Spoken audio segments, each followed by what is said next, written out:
Hey girl, welcome back to the Her Best Self Pod. It's me, Lindsay, in your ear today, and I have something a little bit different for you.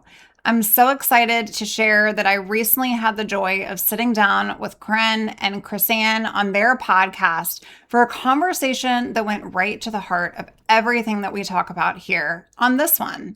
And they've graciously let me share that episode with you. We went their sister friend. We talk about worthiness, the kind that isn't earned by a number on the scale or a perfect day, but the kind that was yours before you ever did a single thing to deserve it or earn it. This conversation is honest, it's tender, and I think it's going to meet you right where you're at.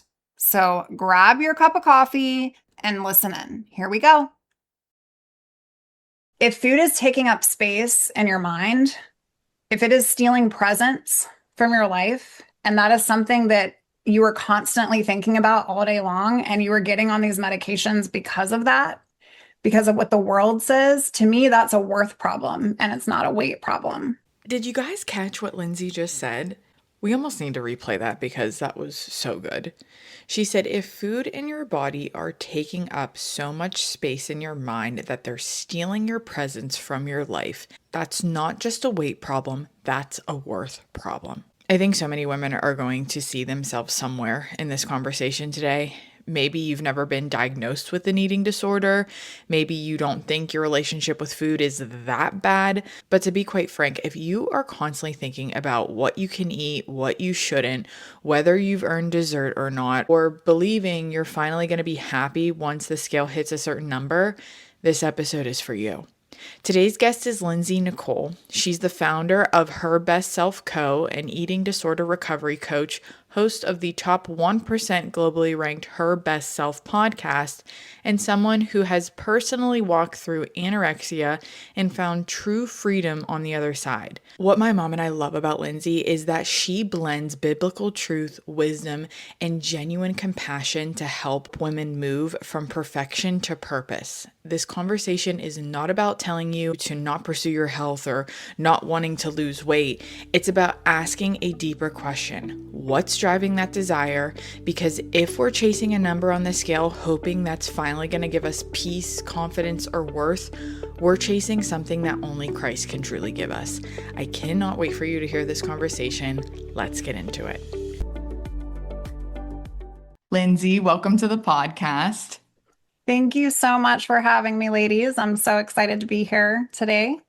We're so excited to have you. You are the founder of Her Best Self Co., which is a virtual eating disorder recovery coaching practice. You're the host of the top 1% globally ranked Her Best Self podcast and a certified health and eating disorder recovery coach. And we connected immediately when we first spoke to you. My mom, through her experience with anorexia, my own struggles with disordered eating. And we know that there are going to be so many women listening who may be facing some similar challenges. So we're so excited to talk to you and just pick your brain and just ask some questions. Yeah, I have loved and enjoyed getting to know you ladies even offline, like prior to doing the recording. And there's definitely a vibe there. I really hope I can help bless somebody today. And honestly, like the sky is the limit. Like, how is God going to use this time together? I just can't wait to see how that happens. So bring it. Happy to talk about anything. Well, let's start with your story. Can you just take us back to your struggles when you struggled with food, body image, perfectionism, like when that first began? Yes. So I am the only child. At the beginning of my story, I would say, from what I can remember, it started when I was like 8. I went to a friend's birthday party, younger than that, at a skating rink, and I fell in love with figure skating. I quickly became obsessed with figure skating. And so my parents poured into that sport for me. And so at the young age of 8, I remember, judging my body, looking at my body, questioning if I had what it took to be a professional skater. And my entire adolescence was, spending the summers in Lake Placid, New York, training at the Olympic training facility. Every weekend was doing a competition somewhere. My home camp was Washington, D.C. However, I lived in Southern Virginia, so it took 3 hours even to get there. And so it was just constant travel, constant all the time in the skating world. If you're not familiar with the figure skating world, it's very much like dance and ballet. There is a look to the sport, especially if you are, 5'7" and long legs and artistic. Like that is a whole different type of art. And so pruning from that young age was a constant for me.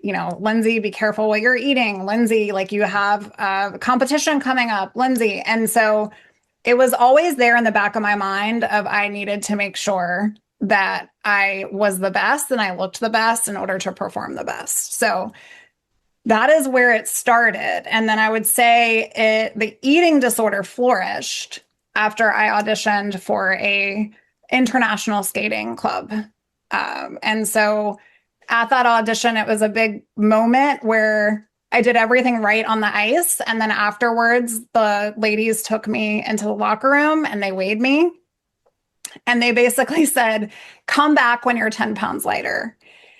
And for somebody who thought I was like solid, tip top, had never had, any issues, I think, with food up to that point, outside of just constantly being aware of it and, trying to make really good choices, it became really real that I just simply still wasn't good enough.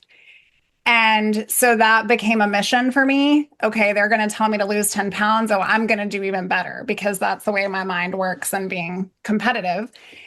And that spurred the eating disorder, and 10 pounds became 20, and 20 became 30, and 30 became 40. And eventually I wasn't able to skate anymore.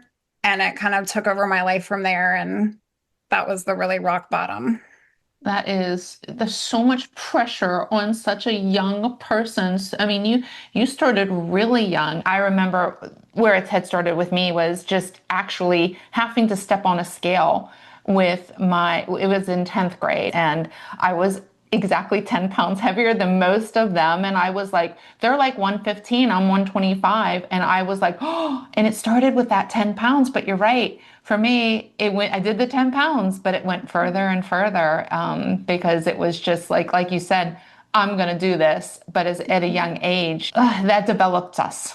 It develops our thinking for a lifetime. And I know it affected me at a young age. Yeah. But how did you, when you finally helped, what finally helped you move from managing your eating disorder to truly experiencing freedom? I will say I never felt ready to dive in. I never felt like I was ready to raise my hand and surrender to become recovered from it. I was deathly terrified. I mean, the disorder and the mind and what it does. I was terrified to gain any amount of weight. I knew at that point that I was extremely underweight, but I just simply didn't care to gain weight. Like I was over it. I didn't want to do it. My mom, thank gosh, I had such a great support system. She tried in all of her loving ways possible. I went in to go to a primary care visit. And I came out with the doctor telling me, Lindsay, your organs are failing.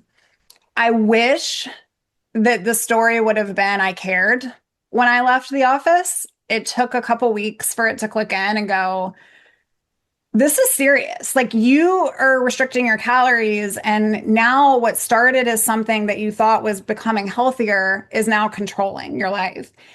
And I knew it was bigger than me. I knew that I couldn't do it by myself. And I knew that my family who loved me, they didn't want to see me blow up or hate my body or live with it like that. They wanted to see me free from the shackles.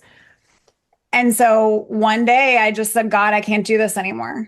I was on my knees. I remember it just like it was yesterday because I've had a couple of moments in my life where that's been the case. I'm sure we all have. And I was at the end of myself. And I said, I'm not ready to do this. I'm scared to death, but I need you to save me from me. And it wasn't a miracle. It wasn't, okay, the angels came down and saved me from my mind, but little steps forward of, okay, I'm going to agree to go to a support group. I'm going to agree to do this. I'm going to agree to do that. And so I wasn't ready when my family approached me to get help. It took quite a long time, actually. But I compromised with them and I said, can I try to do this my way first? And if I can't do this my way, which was a treatment option for me that didn't require me to go inpatient full time, then I will do that for you because I know that this is a problem. And so I went through the appropriate treatment. And I will just say that a lot of it at the beginning was just going through the motions. And there wasn't like a point in time where it just clicked. I think I just realized that the more I followed other people's guidance that I learned to trust over time, the more I realized that that was God saying, like, just pick up your mat and take one more step and take one more step and take one more step. And so then over time, obviously I weight restored, my mind caught up as well. And I was able to let go of some of that control and perfection around it. But there wasn't like a point in time where it was, oh, I'm just free from this. It was now I have the appropriate tools and resources in my toolbox to be able to reframe, to be able to, you know, understand an action to take. And really, what I tell my clients is there was a lot of days I just did the opposite.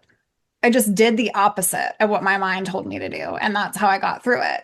So if my mind was like, you need to restrict your lunch or you don't need lunch and yada, yada, yada, I would just do the opposite because I knew that what I was doing obviously was leading me down, you know, this place I didn't want to be anymore. I just was like, I have to do something different.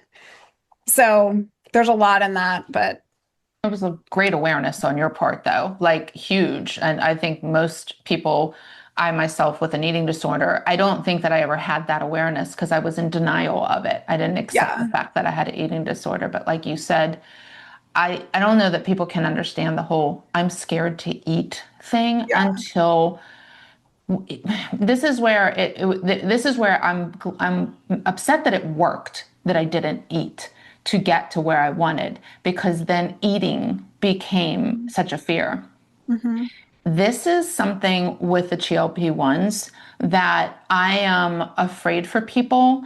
I mean, it has worked for so many people that we personally know.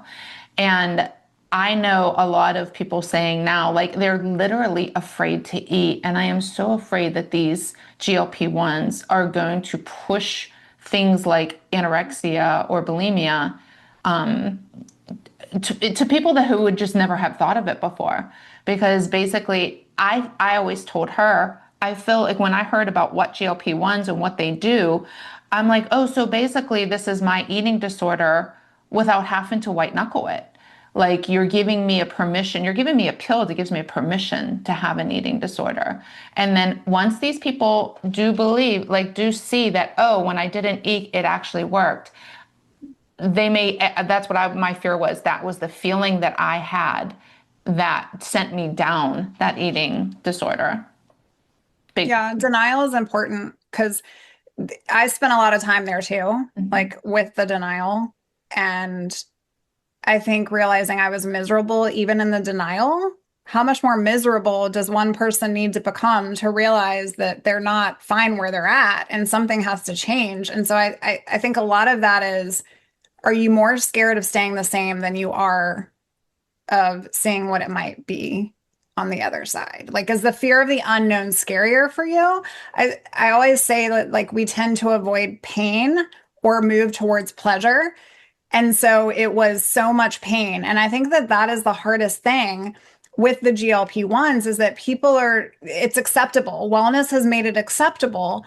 So now people believe that, oh, well, there's no way I could have an eating disorder. I'm definitely not sick enough. And you get into this lie of you're not sick enough, you don't look anorexic, where reality is that 6% of the population are below or considered underweight that have eating disorders. 6% of those who actually have eating disorders are underweight. And so, what does that tell us? That tells us that your best friend, the lady across the street, the lady in the grocery store next to you, might be struggling and you don't know because her body doesn't tell the story of that. And that is what is so hard with these drugs is that, to what you're saying, I mean, you're simply just adding fuel to the fire and expecting it not to blow up in your face later down the road when you are no longer able to either maintain or you no longer understand what it's like to have that sense of like normalcy, right? And so I would say like notice that. Are we really using those drugs how they should be used? I'm not saying that there wasn't a reason for them to come into the picture. However, if food is taking up space in your mind, if it is stealing presence from your life, and that is something that you are constantly thinking about all day long, and you are getting on these medications because of that, because of what the world says, to me, that's a worth problem and it's not a weight problem. Awesome. I like that a lot because that's the thing. It's like I think there are so many women listening that aren't obviously like diagnosed with an eating disorder, but are thinking of food all day long. What would you say that first step is towards breaking that cycle? Yeah, I would just say recognize the intent behind it. Anytime we are restricting something, anytime like that voice is renting out space in your head all day, it's worth paying attention to, not with shame, but with curiosity. And then, the really bravest thing that you can do is question, like, is this true? Where did this come from? Is this thought something that I want to believe? Is this actually real? Or is it what either the world says or other people say about me? Right. As I mentioned in my story, I thought I was good up until somebody else gave me the label of that I needed to lose 10 pounds, which started that spiral. I'm not saying that eating disorders aren't tsunamis, and I feel like they come for you with a perfect mixology, whether or not it's coming for you or not, because it is a mental health disorder and disease. But I also think that the difference between eating disorders and disordered eating, there's a very fine line. And just because you're not diagnosed doesn't mean it's not a problem in your life. So anytime you're recognizing those thoughts, I tell my clients all the time, like, if you had a bad tenant living in your house, would you kick them out or would you just let them chill there?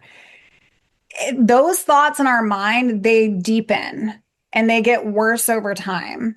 And then what you once were doing isn't working anymore. So now you're restricting an entire meal and you don't need it. And you're restricting carbs and you're restricting macros. And now you're on the shot and now you're taking this and now you're purging and now you're over exercising. Like, all of these things don't happen overnight. But I would ask, like, what is the intent and desire? And continue to explore that curiosity. That is important. I think if I had taken some time to go, why do I care so much about what all these other people that don't know me think? It really, again, comes back to your worth and what you believe you need to be size-wise. No, go ahead. I reckon I can resonate with that so much because that is that when I had the eating disorder and felt thin, the thinness was what I thought other people were looking at me going, she's successful. Like I really did. Like I didn't have confidence in myself in much of anything else. I wasn't like, making straight A's in school. Like, I had other things in my life that just, spoke to me that like I wasn't worthy enough. But when I was, sunken in and extremely skinny, when people would gasp and be like, oh my gosh, you're so thin, it just felt like, it felt like approval. It felt like this is just, I have control over something. I can do something. And my weight was it just made me feel important. It made me feel important that people thought that I was skinny, which is so unbelievably ridiculous. But until I the same exact thoughts. Why do I care what other people that don't matter anything in my life whatsoever, what they think of me? Why do I put that at the forefront of every single thing that I do? And it wasn't until, I just had to start thinking what other people think doesn't matter, what God thinks matters. And I was destroying myself. Like you said, I had some signs, just passing out Yeah. in the day for no reason, and other things happening to me that I just woke me up like, what are you doing to yourself?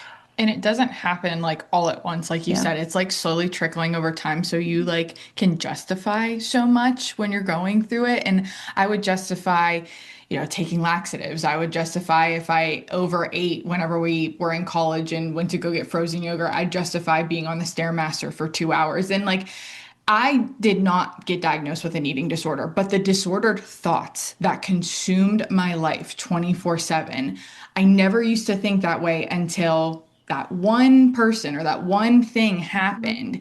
And then you just start spiraling from there and you don't realize it when you're in it. And I think that's the scariest part of it until like you really see, oh my gosh, look at all the things that I did back in college. And you're like, now I can see that that was bad. But when you're in it, it is really hard to see. And I would like to ask, like, our audience consists of largely Christian women who want to lose weight. How can you pursue weight loss without falling into what we both fell into, the unhealthy restriction and just obsession of like food and just thoughts all the time?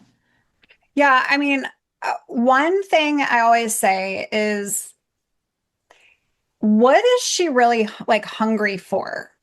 Because I'm not saying that, weight loss isn't something that needs to be pursued in a way that is healthy for an individual. I would say make sure you're working with somebody like a dietitian, like a coach, the services you guys support. Make sure that you're doing so safely.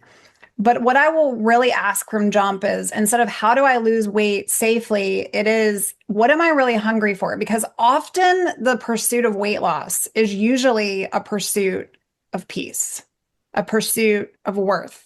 And the scale is never going to give you that. In fact, what you said around, having that anorexic high or that restrictive high, it was never going to be a number on the scale that gave me that superiority. It was never going to be going to the barbecue and not having the food that gave me that feeling. It was like a dopamine hit for a moment that I had willpower and discipline and I could restrict and no one else around me could. And gosh, like it must suck to be all of you.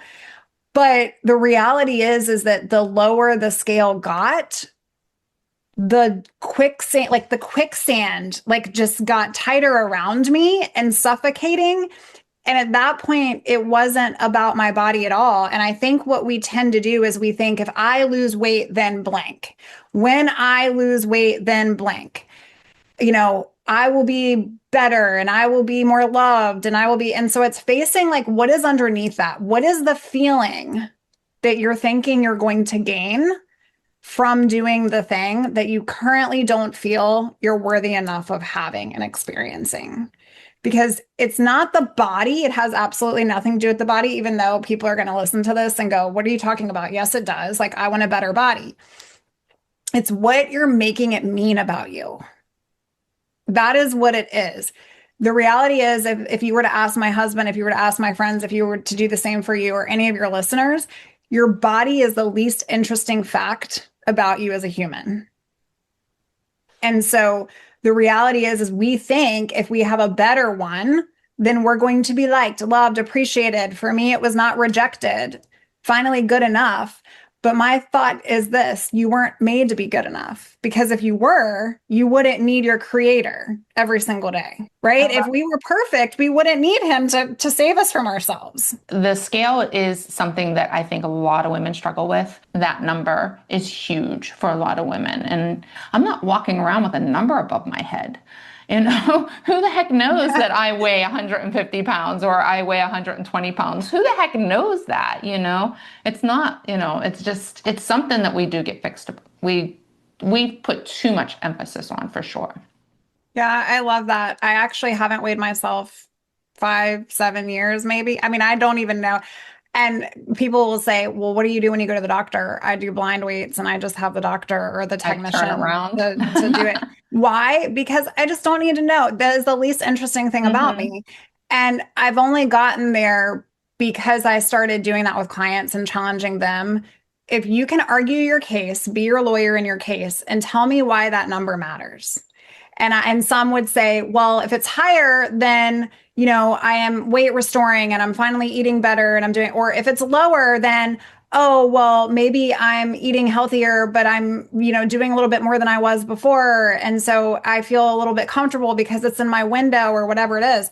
Your set point or your freedom point is what I believe is when you are nourishing, honoring, and giving yourself that permission to, have grace as well. Our bodies aren't projects to be optimized. They're really gifts to steward. And so when we can start protecting that and going, okay, is spending time mad at myself after viewing that number or happy at myself after viewing that number? Like, what is that giving me? For me, it would go against everything I was trying to get out of. For me, it would give me worth for the day. And then it was never enough. It was, oh, I either have to maintain it or I have to, you know, make sure that I don't go over it or whatever. And so it changed the relationships I was in because I was so in my head about it. I couldn't go to dinner with friends if it wasn't the number I wanted. It really became so crippling. And then when I totally lost it, hit rock bottom, for me, it took a lot to gain the weight. And that was something that I never would have thought. And so I witnessed it from both aspects. I mean, I've been over 200 pounds and I've been under 100 pounds. And like being both of those aspects for me was really hard to go, but God loves me anyways. Like I didn't change as a human, even though my body did. And so what is the best thing I can do? Honor it and nourish it regularly, period. And so I don't believe that there's good or bad. I believe it's choice of foods. And so some days you might have one thing and some days you might have the donut with your kids, but is being present with your kids and having the donut, like, doesn't that matter more than saying, I'm not allowed to have this. You guys get to pick, whatever you want. Like, to me, there's just life that needs to be lived. And when you're restricting anything from your life, you're not truly living in it. So It's a relief just hearing you say it. It's just like letting people have that. The donut example is so perfect because, like, I have a 2-year-old right now, and going from someone that was always so restrictive to now, whenever I approach food with her, I don't even look at it as like good or bad foods anymore. It's just of like, are we enjoying this moment together? And teaching her still, yes, healthy foods are important. That's what makes us feel good. That gives us energy. That's how we get strong. But also like to be relaxed in those points and not make it such a big deal. Because when you do make it a big deal, kids are going to want it even more. You yourself are going to want it even more. When I restricted myself, I was doing the most restrictive bodybuilding competitive diet.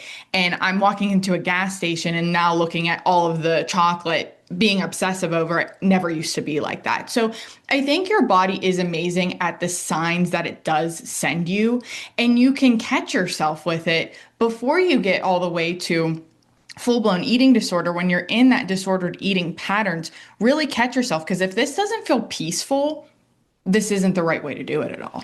I think too, a good way to look at your life, and then this might be a little bit morbid because I'm thinking of my funeral. What are people going to say about me when I'm, in my eulogy, for example? Are they going to say, oh, she maintained a size 4 her whole life? Like, you know what I mean? What's really important? I was present for them. I was there for them. These are the things that are really important. And if I'm going to let my eating disorder take my life away from me, because really that's what it's doing. It is stripping my life away from me. We're going on vacation, coming up here pretty soon. And my vacation used to be so just around, what am I going to look like in a bikini on the beach? What am I going to, it would just consume me. What am I going to eat when I'm there?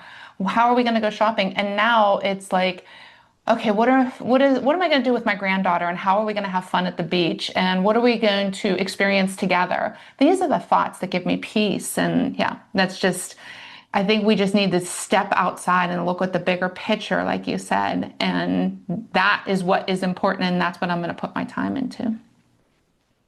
yeah, so good. So good. Now, I want to go a little bit back to, you were talking about like your perfectionism and how you struggled with that.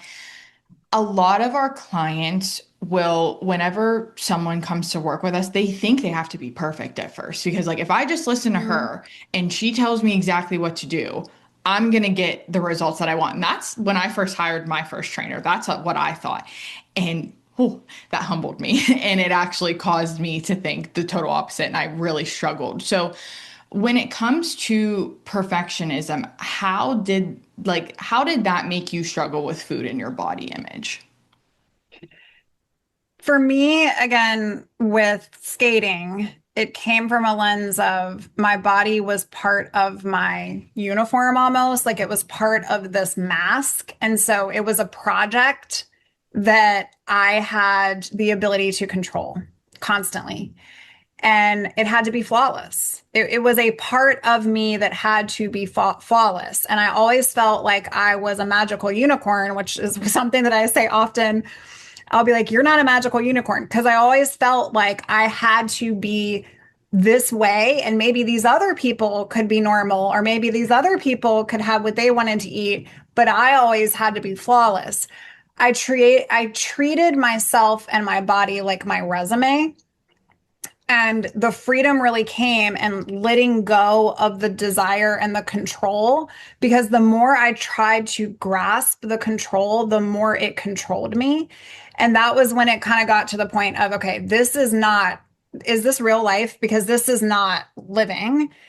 And trying to do things perfectly, it actually creates avoidance in a lot of people. For me, that's even in my business, that's like the one thing, instead of just like, let it be great.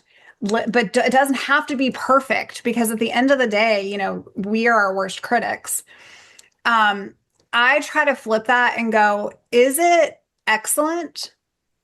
But does it need to be perfect? Am I operating in excellence and in alignment with my values, in alignment with what I want the world to see for me?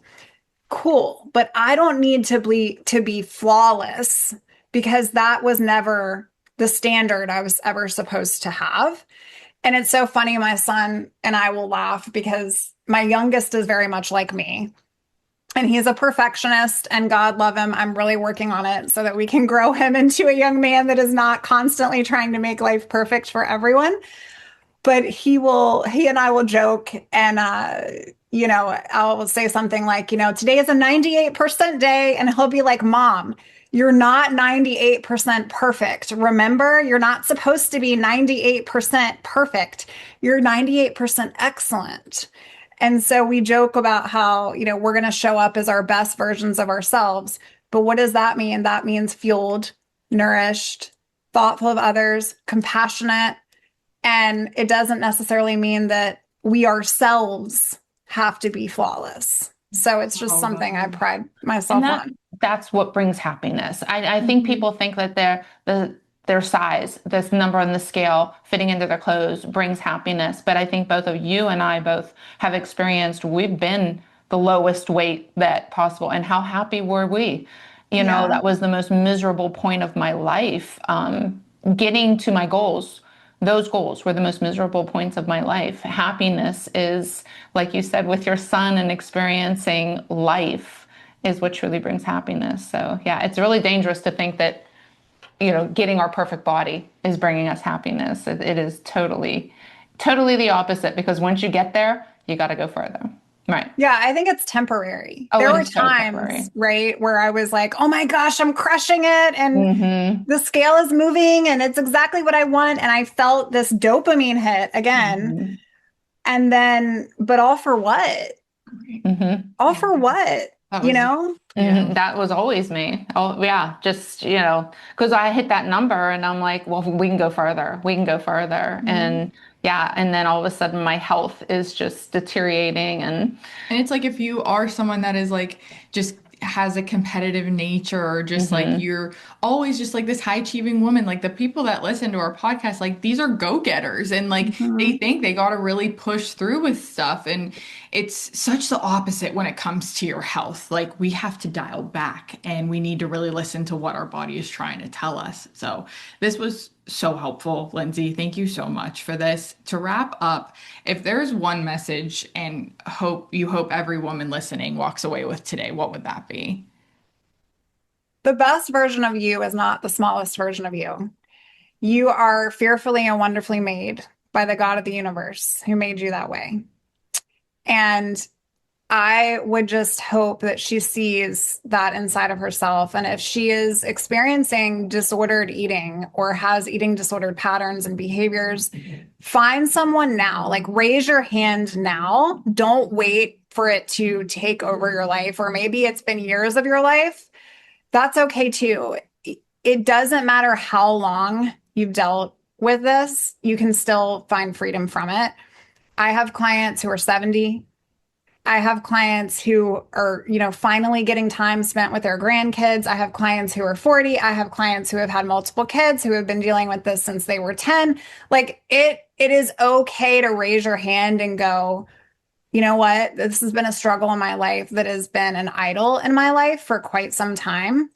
Just find someone that can work with you through it and who's been there and done it and who truly understands the mind around these things, because it is a battlefield of the mind for sure. Amen. Where can our listeners find you? Because I know they're going to want to hear more. Yeah, my podcast is my preference. It was my project, and now it is just a blessing that God has been able to give me. And so I show up there twice a week. Her Best Self is the name of the show. You can come on out, you can check it out. And also you can find me on Instagram and my website and everything. But the podcast is, I would say, start with the podcast, and then you'll be able to find me in other places as well. Awesome. Yeah, we'll put that in the show notes for everyone too. But thank you so much, Lindsay. This has been such an honor. I hope that this blesses somebody that needed to hear something today. So that's a wrap, sis. Thank you so much for listening to another episode of the Her Best Self podcast. I'll see you real soon, girl.